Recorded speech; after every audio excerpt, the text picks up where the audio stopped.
Muy pocas personas son capaces de alcanzar sus metas y si esas promesas surgen en momentos delicados, se hacen aún más difíciles de cumplir. Entre la muerte, el deseo y la responsabilidad, Kyrie Irving se convirtió en uno de esos pocos que logran lo que se propusieron. Su historia lo demuestra y si querés conocerla, quédate que en este video te la cuento.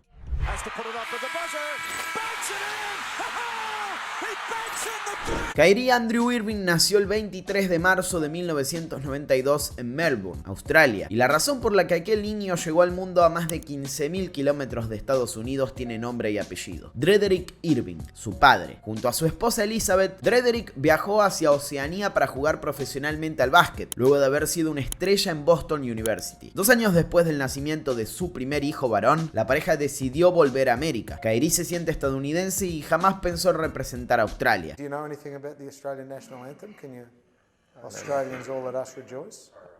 I know nothing about it. You don't know anything about, damn, I was going to get you to sing the Australian national anthem. I don't know. Los Irving se establecieron en New Jersey, donde Drederick sepultó sus sueños deportivos y comenzó a trabajar para mantener a la familia. Pero 2 años después del retorno, sufrieron una terrible pérdida. Elizabeth falleció repentinamente a causa de una insuficiencia multiorgánica, y Dre tuvo que hacerse cargo de todo: trabajar a tiempo completo, cuidar a sus hijos y, en sus ratos libres, instruir a Kyrie en el arte del básquet. Desde entonces, parece que para el chico no existe otro ídolo que no sea aquel hombre. To, work 9 hours a day, a 9 to 5. He would divide the time up of working all day and then teaching me how to play basketball or dropping my sister off at dance class. He was really a super dad. Las clases se volvieron cada vez más intensivas. Siempre se enfocaban en un aspecto en particular. Growing up, my dad kind of laid out the foundation of a couple simple drills, combination stuff, just building up my moves and building up my repertoire. Y si hoy Irving es uno de los mejores finalizadores de la NBA es porque en esos tiempos entrenaba cada una de las posibles variantes, repetición tras repetición, todo bajo la tutela de Drederick. Sus habilidades aumentaban, así que se enlistó en la Academia Montclair Kimberly. Durante las 2 temporadas que pasó allí, promedió más de 26 puntos, 10 asistencias y 3 robos por partido. Kyrie era la estrella del programa. Tanto él como su entorno decidieron que necesitaba un desafío más grande, así que pasó al secundario St. Patrick's. En esa institución se transformó en un verdadero prospecto. Buenos promedios y participaciones destacadas en juegos como el Nike Global Challenge y el McDonald's All American. El joven Irving estaba en el radar de muchas universidades, pero ya tenía un destino en la cabeza. Con la camiseta de los Blue Devils, disputó apenas 11 partidos en los que promedió 17 puntos y medio y 4 asistencias. Una lesión en el pulgar de su pie derecho le impidió completar la temporada y, aunque volvió para el Sweet 16 de la NCAA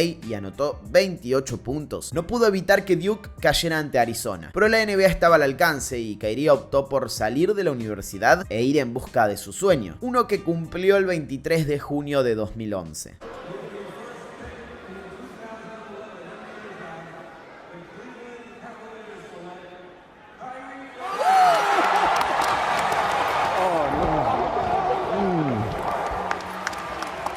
En la NBA continuó su camino hacia el estrellato. Fue Rookie del Año y MVP del All-Star Game en 2014. Ante el regreso de LeBron James a la organización de Ohio, pudo finalmente competir por el anillo. Y la realidad es que no defraudó. Luego de que en 2015 pudiera participar de apenas un partido de las finales por lesión, en 2016 fue determinante para el logro más importante en la historia de los Cavs. El equipo llegó a la cita máxima con apenas 2 derrotas sufridas en las eliminatorias previas, en las que Irving se destacó como la segunda opción ofensiva del roster. Sin embargo, enfrente estaba Golden State Warriors, dueño del récord de más victorias en la historia de la temporada regular, y con ansias de defender el título conseguido el año anterior. Los favoritos se pusieron 3-1 por encima y ahí fue cuando James e Irving completaron la remontada más épica que se haya visto en la NBA. Metieron 41 puntos cada uno en el Game 5 para evitar la derrota. LeBron sostuvo a Cleveland en el sexto y en el juego definitorio, Kyrie se volvió inmortal. En el final del partido, de visitante y ante uno de los mejores equipos de todos los tiempos, el base se dispuso a meter un tiro ganador que será recordado para siempre. Por contexto, quizás el lanzamiento más cinematográfico que ofreció la competencia. Irving ya era campeón y a medida que sus capacidades aumentaban, también lo hacía su set de protagonismo. Se sentía asfixiado por la presencia dominante de James. Curiosamente, casi al mismo tiempo comenzaron a salir esas declaraciones que lo volverían un foco de atención constante por lo extradeportivo. En 2017, Kyrie dijo en un un podcast que la Tierra era plana. Eso provocó que recibiera numerosas críticas y burlas. Luego se retractó al mencionar que lo escuchó en un video de YouTube. Ese mismo año forzó un traspaso que lo depositó en Boston Celtics, un equipo que estaba a la espera de una superestrella que pudiera liderar a un grupo joven hacia el título. When you have the unique opportunity of having special people and being a part of an organization like this,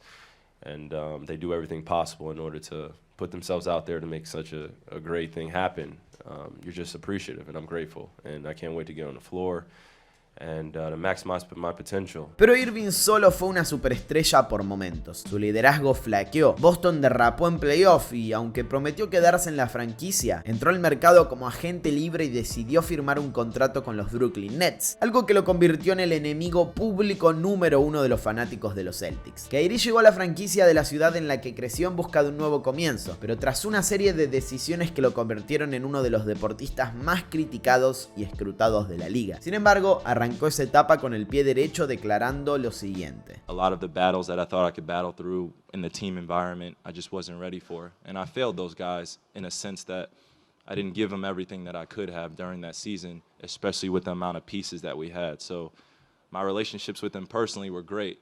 But in terms of me being a leader in that environment and bringing everyone together, I failed. El crédito no le duró mucho. En Brooklyn vivió los momentos más convulsionados de toda su carrera en la NBA. Desde 2019, año en el que llegó, hasta 2023, cuando finalmente se fue, se transformó en tema de debate constante por sus actitudes fuera de la cancha, recibiendo catálogos como tóxico y destructivo, a los que no pudo escaparle incluso exhibiendo el mejor nivel de su trayectoria, porque al mismo tiempo que pasaba eso, Irving brillaba en la pista. El problema es que allí se le vio poco. Pero volvamos atrás, 2019. Ahí se sumó a los Nets como el hijo pródigo, vistiendo el dorsal 11 nuevamente para homenajear a su padre. Junto a él arribó Kevin Durant, su amigo y ahora compañero de equipo. Ambos tenían como objetivo demostrar que la narrativa existente sobre ellos era falsa, que no necesitaban de LeBron James o de Stephen Curry para lograr un campeonato. Pero los problemas comenzaron desde el inicio. Kenny Atkinson, entrenador del resurgimiento de Brooklyn, fue destituido a pedido de las nuevas figuras. KD no jugó esa temporada por lesión y por la misma razón Kyrie disputó apenas 20 partidos. Fue el momento en el que el mundo se vio atacado por el COVID, lo que hizo que los playoffs se jugaran en una burbuja. Al año siguiente, ya con Steve Nash como coach, inmersos en la incertidumbre y todavía sin una solución visible, la NBA encaró una de sus ediciones más extrañas. Fueron apenas 72 encuentros de regular season y la mayoría sin público. En ese contexto, Brooklyn transitó la mejor campaña de su proyecto de superestrellas. Traspasó por James Harden para conformar el Big 3 con el mayor potencial ofensivo de la historia. Irving jugó 54 de esos partidos y tuvo promedios de 27 puntos y un 50-40-90 de acierto, convirtiéndose así en el noveno jugador en entrar en ese selecto club. La franquicia encaró los playoffs con una única meta: ganar el anillo. Despachó a Boston Celtics en primera ronda y le ganaba 2-0 a Milwaukee Bucks en semifinales de conferencia. Pero en el medio sufrió las lesiones de Harden e Irving, y Durant tuvo que arreglárselas prácticamente solo para mantener el resultado a flote. Forzaron un Game 7 en el que KD estuvo a punto de conseguir un tiro ganador, pero anotó un doble en lugar de un triple y los Bucks terminaron avanzando. Nadie lo sabía, pero ese sería el final competitivo de los Nets. En la 2021-2022, ya con la vacuna al alcance de los gobiernos, la NBA determinó que cada franquicia adoptara las medidas de salud impuestas por sus respectivas ciudades. En New York existía un mandato vacunatorio que impedía a los trabajadores de diferentes rubros acceder a su lugar de trabajo si no estaban vacunados. Entre ellos, sitios relacionados al mundo del espectáculo y del deporte. El Barclays Center entraba en esa lista. Al igual que otros deportistas, Irving había decidido no vacunarse. Y sin entrar en el debate sobre lo que cada uno piense sobre ello, la realidad indica que eso le costó gran parte de la campaña. Los Nets primero decidieron que no integraría el plantel, pero luego lo buscaron para que disputara los juegos de visitante. El problema es que esa ausencia por motivos personales, sumada a otra lesión de Durant, irritó a Harden, quien vio como el proyecto comenzaba a desmembrarse por cuestiones externas al juego y decidió solicitar un traspaso hacia Philadelphia 76ers. Entonces quedaron dos. Mientras tanto, Kyrie continuó con sus actitudes y polémicas, definiendo en varias ocasiones a los periodistas como peones y marionetas. Así se fue generando una bola de nieve que molestaba cada vez más a Joe Tsai, dueño de la franquicia. Hasta se habló de la posibilidad de que todo se quebrara en esa misma offseason. Kyrie tenía una player option option de $37 millones, pero podía no aceptarla para convertirse en agente libre sin restricciones y mudarse a otro lugar. Finalmente decidió tomarla, aunque la destrucción del grupo ya se veía venir. Durant intentó forzar un trade que terminó en nada porque los demás equipos no pudieron ofrecer lo que los Nets pedían. Dentro de esa petición, la superestrella le comunicó a Tsai que quería que echaran a Nash y al general manager Sean Marks. Así fue que comenzaron la 2022-2023 juntos, pero a nada de volar todo por los aires. De hecho, tras 7 partidos en los que los resultados no fueron positivos, Nash fue destituido de su cargo. Aunque no fue el único problema. El 27 de octubre, Irving tuiteó el link de un documental que expresa ideas antisemitas. Lo hizo siendo miembro de los Nets, ubicados en Brooklyn, el distrito con más judíos en Nueva York, la ciudad con más judíos en el mundo. Ante la negativa a disculparse, la franquicia decidió suspenderlo por tiempo indeterminado. Ahí fue cuando Kyrie publicó una disculpa en Instagram. También intervino Adam Silver, comisionado de la NBA, quien se reunió con él y aclaró que no creía que Kyrie fuera antisemita pese a su equivocación. La suspensión duró 8 jornadas, pero en el medio Kyrie sufrió un duro revés. Por el escándalo antisemita, Nike, la firma deportiva que lo tenía como uno de sus principales atletas, decidió cortar vínculos con él y descontinuar su línea de zapatillas, una de las preferidas de los fans. Ante esto, Irving recibió el apoyo de colegas como por ejemplo Jaylen Brown, su ex compañero en los Celtics, quien salió a criticar duramente a la empresa. El regreso de Irving demostró lo bueno que es dentro de una cancha de básquet. Los Nets ganaron 18 de los 21 partidos siguientes y se establecieron como una fuerza en el este, ya con Jack Vaughn como entrenador. Parecía que todo andaba sobre ruedas y que al fin se consolidarían como un serio contender. El base fue elegido como titular en el All-Star Game debido a su altísimo rendimiento, su 8ª nominación a nivel carrera. Sin embargo, Durant volvió a lesionarse y Brooklyn comenzó a caer. Llegó febrero y con él el deadline de traspasos. No se hablaba tanto de Kyrie, sí de KD, e incluso se mencionaban hipotéticos movimientos de la franquicia para reforzar el plantel. Pero el 3 de febrero Irving volvió a ser el protagonista. Al no conseguir la renovación de contrato que pretendía, solicitó el trade para terminar de una vez por todas su etapa en el equipo. Tenía como destino predilecto Los Ángeles Lakers, lugar en donde se encontraba su ex compañero y mentor LeBron James. Pero luego de tantos conflictos, Tsai optó por moverlo a cualquier otro lado y no darle el gusto de irse a California como si nada. La operación se ejecutó con Dallas Mavericks, un conjunto que venía de alcanzar las finales de conferencia, pero que necesitaba con urgencia otro talento desequilibrante al lado de Luka Doncic, la gran figura del plantel. Y en cuestión de días, la historia de Irving dio un vuelco de 180 grados. Ahora se encontraba en el oeste, pero en Dallas, como dupla de una joven superestrella y un futuro incierto, tanto desde el juego como en lo contractual. Han existido pocos jugadores tan polémicos y talentosos como Kyrie Irving, una personalidad por la que parece no se debe adoptar otra postura que no sea la del extremismo. Amor u odio. Se habla de sus constantes faltas de respeto y declaraciones tóxicas, pero no tanto de sus donaciones y del trabajo que ha hecho a favor de las mujeres en el deporte y de los pueblos originarios, por ejemplo. Se habla de su innegable talento, pero no de que en las últimas 4 temporadas jugó apenas el 52% de los partidos posibles en regular season, o de que desde que salió del ala de LeBron para ser un líder, no superó las semifinales de conferencia. No, cuando se trata de Kyrie, parece que no se puede analizar con mesura. O es un genio o un inútil, no hay punto medio. Pero si observamos el bosque y no el árbol, descubriremos que ninguno de esos dos conceptos aislados lo describen al completo. Que Irving superó una durísima infancia, honró el esfuerzo de su padre y cumplió lo que aquel niño de New Jersey se propuso en aquellas tardes de básquet, que en la lucha por ese sueño se estableció como uno de los talentos creativos más asombrosos de la NBA, que fue campeón con un tiro legendario y que todavía no ha sabido cómo ser un líder de vestuario, que al mismo tiempo que deslumbraba con su juego, ha tenido actitudes positivas y otras tantas cuestionables y hasta tóxicas desde lo extradeportivo, y que seguirá siendo el protagonista más polarizante, a pesar de que tal vez podríamos definirlo como el ejemplo perfecto de que nada en la vida es completamente blanco o negro y que todo tiene matices.